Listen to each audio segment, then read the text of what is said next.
Hello दोस्तों, मैं स्वागत करता हूँ आपका अपने पहले वीडियो में। क्योंकि ये हमारा पहला वीडियो है, इसलिए थोड़ा इंट्रोडक्शन तो बनता है। तो मैं अन्नू, स्वागत करता है आपका अननोन पॉइंट पे। मैं राष्ट्रवादी, और शायद इतना राष्ट्रवादी कि आप मुझे रेडिकल नेशनलिस्ट कहने लगे। लेकिन क्या कर सकते हैं, भारत को इस समय जरूरत है तो सिर्फ राष्ट्रवाद की। राष्ट्रवाद होने से भारत की कई दिक्कतें सुलझ सकती हैं। तो चलिए वीडियो शुरू करते हैं, अपने टॉपिक से नहीं भटकते। तो आज का हमारा टॉपिक है कोचिंग कोचिंग सेंटर्स। बड़े बड़े coaching centres, the giants. Coaching centres करते क्या है आखिर? वो पढ़ाते हैं। हाँ, वो पढ़ाते हैं, लेकिन होता क्या है? आपको कोचिंग सेंटर्स के जो बड़े बड़े जायंट्स हैं उनको कहते हुए सुना होगा कि हमारा एजुकेशन सिस्टम खराब है, हमारा एजुकेशन सिस्टम खराब है। हाँ, हमारा एजुकेशन सिस्टम खराब हो सकता है, लेकिन क्या कोचिंग सिस्टम सब कुछ सही है? हाँ, सही सुना आपने। वही कोचिंग सेंटर्स जो जब भी कोई एग्जाम लीव होती है तो आप वही टीचर्स जो आपके साथ खड़े होते हैं आपके प्रोटेस्ट में, आपके हर प्रोटेस्ट में आपके साथ रहते हैं। आपको ज्यादातर टीचर्स कहते हुए सुनाई देंगे कि एजुकेशन सिस्टम बहुत खराब है, एजुकेशन सिस्टम बहुत खराब है। लेकिन क्या सच में इतना खराब है?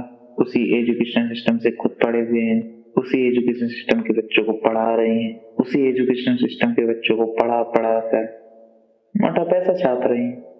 लेकिन फिर भी, और कोचिंग सेंटर से आगे होता क्या है? कोचिंग सिस्टम की क्या हमें सच में जरूरत है? क्या जब कोचिंग सिस्टम नहीं थे तो क्या गवर्नमेंट ऑफिसर्स अच्छे नहीं है? आप आजादी से पहले के देख लो, गवर्नमेंट ऑफिशियल्स आईएएस पीसीएस कैसे होते थे? बुक्स लिखते थे वो बुक्स। एक बार ध्यान से सोचो, अगर कोचिंग सेंटर्स ना हो तो क्या कोई कंपटीशन इतना हो सच में? अगर कोचिंग सेंटर्स ना हो तो क्या जो बच्चा कोचिंग सेंटर्स के लिए भाग रहा है तो काफी तो हिम्मत ही नहीं करेंगे, वो सिलेबस देख के डर जाएंगे। कंपटीशन बढ़ता है, कोचिंग सेंटर्स की वजह से बच्चों में ज्ञान बढ़ता है, जिससे पेपर की कठिनाई बढ़ानी पड़ती है, लेयर्स और बढ़ती हैं, पेपर ज्यादा लेयर्स ज्यादा करप्शन, और ऐसे ही चलता रहता है। कोचिंग सेंटर्स को क्या है, फीस तो उनको मिल ही रही है ना। कोचिंग सेंटर्स के आसपास इकोनॉमी भी घूमती है, वहां पे आप जहाँ पे रहेंगे रेंट पे कमरा। कोचिंग सेंटर्स जो आपकी जान को खतरे में डालते हैं, तल गरम पढ़ाते हैं। आपने कई सारी खबरें देखी होंगी, यहाँ पे कई पूरे पूरे नगर, पूरे पूरे शहर बसे हैं कोचिंग सेंटर्स के नाम पर। लेकिन कोचिंग सेंटर्स की असल जरूर नहीं है, सेल्फ स्टडी से भी बंदा पढ़ सकता है। खैर आइए हम इसको एक एग्जाम्पल समझते हैं। एग्जाम्पल देता हूँ आपको रियल वर्ल्ड का, फिर एक दूंगा आपको। तो चाइना में आप सर्च कर लेना, कोचिंग इंडस्ट्री थी बहुत बड़ी, करोड़ों डॉलर की कोचिंग इंडस्ट्री को उसने रातों रात खत्म कर दिया। क्यों? क्योंकि उसको कारण पता चल गई। जो ये 10 साल बंदा मैन पावर घिस रहा है, क्या घिस रहा है? कुछ नहीं मिल रहा है। 10 साल में शायद कुछ और सीख जाता, शायद कुछ और कर लेता, लेकिन 10 साल के बाद क्या है, वो वहीं पड़ा है। उसकी जो आंख थी, यंग एज थी, वो एज उसी में घिस गई। नौकरी मिली नहीं, क्योंकि नौकरी तो उतने ही को मिलनी है। फालतू का कंपटीशन आप बढ़ा रहे हैं, कोचिंग सेंटर सिर्फ कंपटीशन बढ़ा रहे हैं, वो आपके पद को नहीं बढ़ा सकते। मतलब जितनी वैकेंसी आई उनको नहीं बढ़ा सकते। और धीरे धीरे कंपटीशन इस तरह बढ़ाते हैं कि अब कोचिंग सेंटर्स में पढ़ाने के लिए भी एक अलग से एग्जाम होता है, जिसमें से हजारों में से कोई बंदा एक सिलेक्ट होकर आके पढ़ा रहा है। तो ये कंपटीशन घटा है या कंपटीशन बढ़ा है? हाँ, तो हम कहाँ थे? चाइना ने। चाइना ने रातों रात खत्म कर दी इंडस्ट्री को। उसको कॉन्सिक्वेंस पता चल गए। आपको कोचिंग से पढ़े हुए बंदे सर वगैरह ये कहते हुए देखेंगे कि जो बच्चा यहाँ से इतने में पढ़ रहा है वो मतलब आगे जाके आईएएस ना बन पाया, मतलब गवर्नमेंट ऑफिशियल ना बन पाया, फिर भी कुछ अच्छा इंसान बने। लेकिन क्या वो सच में अच्छा इंसान बनता है? 4-5 सालों में उसने लगातार जिस चीज के लिए मेहनत की उसको वो नहीं मिली, 5 अटेम्प्ट हो गए, रुपये बर्बाद। उसके अंदर एक फ्रस्ट्रेशन है, एक रोष है सिस्टम के लिए, सरकार के लिए, सरकार की चीजों के लिए।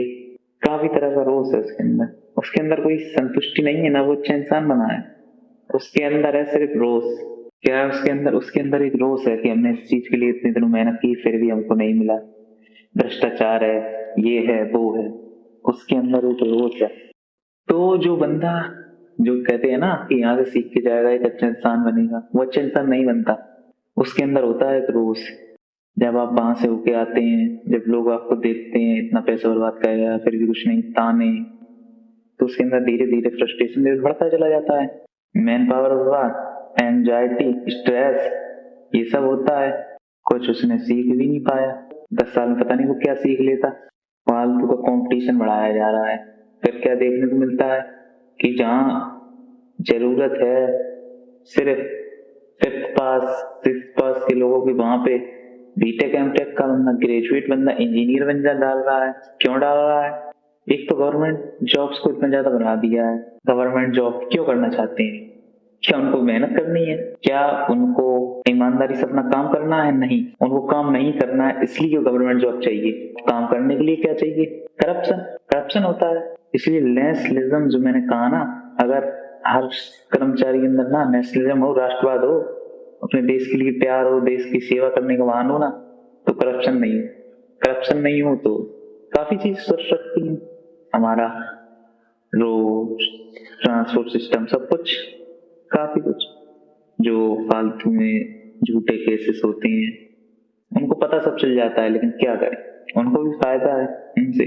तो हमने अब चाइना का रेवोल्यूशन देख लिया है, मैंने ये भी बता दिया आपको क्या क्या होता है प्रैक्टिस। आइए अब हम देखते हैं। अब मान लीजिए एक गांव है, ठीक है ना, एक गांव है जिसका नाम है बकरापुर। तो बकरापुर में क्या है, सभी काम के लिए लोग चाहिए। वो गांव है जो जंगल है उसके आसपास। तो वहां पे एक रक्षक है। रक्षक में 10 बंदे सिलेक्ट होते हैं, जो उनका कोई टर्म होगा, चाहे 1 साल 2 साल 5 साल, ऐसे करके उनकी मतलब भर्ती होती है। तो मतलब हर साल जो अच्छे बंदे होते हैं निशाना लगाने में, शरीर में अच्छे होते हैं नेचुरली, जो खुद से तैयारी भी करती हैं जो कुछ, तो वही होती है भर्ती। एक दिन क्या होता है, एक वहां से रिटायर्ड बंदा उसी गांव में एक कोचिंग सेंटर खोल देता है, ठीक है ना। कोचिंग सेंटर खोलता है तो फिर वो बातें फैलाता है, अरे रक्षक को इतना सम्मान। हाँ, सम्मान लोग करते हैं क्योंकि वो बचा रहा है अनवांटेड चीजों से, मतलब जंगली जानवर वगैरह से बचा रहा है, तो लोग उसकी इज्जत करते हैं, ज्यादा थोड़ा ज्यादा इज्जत करते हैं बाकी लोगों से जो उसके आसपास काम कर रहे हैं। तो मतलब ये समझ लीजिए सोशल मीडिया है ना, तो मतलब रील्स चलवाता है, पावर, एंट्री पावर, और कुछ कुछ और बोल दिया अच्छा सा, एकदम आंखों में से बिजली निकल रही है, हाँ सर ने कुछ बोल दिया, राजा मेंटलिटी वाली, मतलब कुछ तो बोल दिया सर ने। तो ऐसे ही चलता है। तो धीरे धीरे क्या होता है, रक्षक के लिए बढ़ने लगते हैं। अब कंपटीशन तो था नहीं इतना ज्यादा, मतलब पहले 10 की पोस्ट है तो 15 डाल देते थे बस, पांच पांच को अगली बार शायद मौका मिल जाए, ऐसा होता था। लेकिन अब कोचिंग सेंटर है, जो बंदा निशाना लगाने की प्रैक्टिस नहीं कर पाता था, जिसका शरीर ठीक नहीं था, वो ठीक कर रहे हैं। तो क्या हुआ, ज्यादा देख देख के उनके सम्मान, रील्स देख देख के सब एक तरफ भाग रहे हैं, सबको रक्षक बनना है। तो क्या हुआ, धीरे धीरे जहां पे पहले फॉर्म डालते थे 15, अब वहां पे फॉर्म डालने लगे तो 50-50 मान लो, ठीक है ना। कितना परसेंट बढ़ गया, 300%। 300% से भी थोड़ा ज्यादा, ठीक है ना। अब जो 50 बंदे हैं सिलेक्ट, तो अभी भी 10 को होना है, 40 फेल हो रहे हैं हर बार, हर टर्म पर 40 बंदे फेल हो रहे हैं। और पिछले 40 वाले हो जाते तो है नहीं, एक अटेम्प्ट हो गया, चलो चलो अब नहीं हो रहा, वो मेहनत करते हैं क्योंकि आंखों में से बिजली लगा के बोल दिया सर ने, ठीक है ना। तो यही चल रहा है। तो धीरे धीरे ऐसे क्या होता है, तो बंदे आते रहते हैं, कोचिंग सेंटर बढ़ते रहते हैं। एक कोचिंग सेंटर खोला, फिर उसका प्रॉफिट देख के दूसरे 4-5 कोचिंग सेंटर हो गए, और बच्चे आने लगे और ज्यादा। फिर धीरे धीरे क्या काम हुआ, क्योंकि गांव की पॉपुलेशन तो उतनी ही है, सब कामों के लिए चाहिए। जब वो 4-5 साल इसी में लगा देता तो बाकी काम उतने अच्छे से सीख नहीं पाता, या सीख भी पाता है तो करने का मन नहीं होता, क्योंकि अब बड़े हैं रक्षक, बॉडी उस हिसाब की। तो धीरे धीरे क्या होता है, मतलब लोगों में फ्रस्ट्रेशन, इतना गुस्सा सिस्टम के खिलाफ, रक्षक हम नहीं बन पाए, ये वो, और वहां पे दूसरे कामों में उतने परफेक्शन नहीं मिल पा रहा है। तो धीरे धीरे क्या होगी उस गांव की हालत, आप सोच सकते हैं। बेरोजगारी आएगी कि नहीं आएगी? बेरोजगारी आएगी।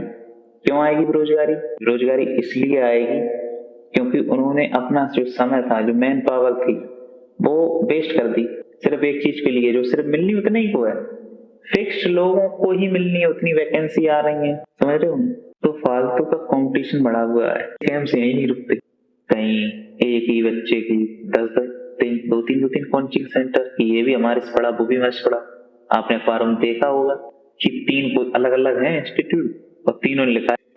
जब ये पकड़े जाते हैं कोचिंग सेंटर तो धन्नो हमारा जुडिशरी सिस्टम इन पे जुर्माना लगाता है। जुर्माना कितना, जो शायद वो एक बच्चे से ही ले लेते होंगे, इतना कम जुर्माना जितना वो एक बच्चे से ही कवर कर लेते हैं। तो क्या कर सकते हैं। और एक तो असल में बात ये है ना, हमारी इतनी पॉपुलेशन है ना, इतने उसके फॉलोअर बन जाते हैं। अगर जो कोई टीचर है ना, जो कोई पढ़ा रहा है अच्छे उसके फॉलोअर, अगर वो फीस ना भी लेना, 0 फीस लेना, तो भी इसका काम चल सकता। क्योंकि लोग आपको फॉलो करते हैं, लोग आपको देखते हैं, ब्रांड्स आएंगे, किसी भी ब्रांड का प्रमोशन कर देंगे, अच्छा ब्रांड, खाने पीने का कुछ भी, आपको पैसे मिलेंगे। फीस लगती है, चलो ठीक है, लेकिन वो अपना काम है। लेकिन आपको समझना होगा, जो ये कोचिंग सेंटर्स है वो सिर्फ कंपटीशन को बढ़ा रहे हैं, बाकी कुछ नहीं कर रहे हैं।